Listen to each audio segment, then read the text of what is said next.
எங்கள் காம்பவுண்டுக்குள்ளே நிறைய குருவிகள்லாம் வரும். அந்த ஒரு குருவியோட சவுண்டையும் நான் பேர் மட்டும் எழுதி காமிக்கிறேன். உங்களுக்கு புரிஞ்சுதுன்னா என்னென்ன குருவிங்கிறத மட்டும் எனக்கும் சொல்லுங்கள், நானும் தெரிஞ்சுக்கிறேன். குருவிகளுக்கு நாங்கள் தண்ணி வைப்போம். எப்போவுமே நிறைய குருவிகள்லாம் வரும்.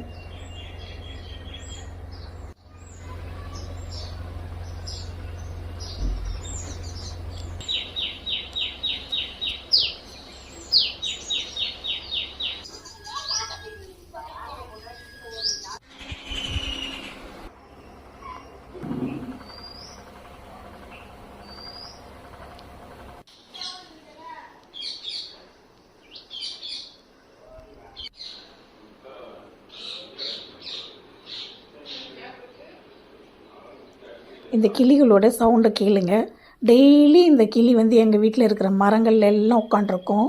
டெய்லி பேசிக்கிட்டே இருக்கும், கதை பேசிகிட்டே இருக்கும். நம்ம யாராவது போனோம்னா அந்த மரத்துக்கு பின்னாடி ஒளிஞ்சுக்கிறோம். நம்ம கண்ணுக்கே தெரியாது. அது க்ரீன் கலரில் இருக்கிறதுனால கண்டும் பிடிக்க முடியாது.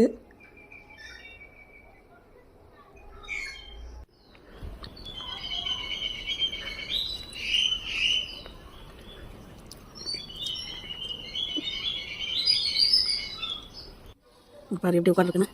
இதோட பேர் என்ன சொல்லு? மூஞ்சி இல்ல. விதவிதமான பறவைகள் இருக்கும், நிறைய இருக்கும். எனக்கு பேர் தெரியல, அதுகளோட சவுண்டையும் கண்டுபிடிக்க முடியாது. ரொம்ப அழகா இருக்கும் இதெல்லாம் பார்க்கறதுக்கும் கேட்கறதுக்கும்.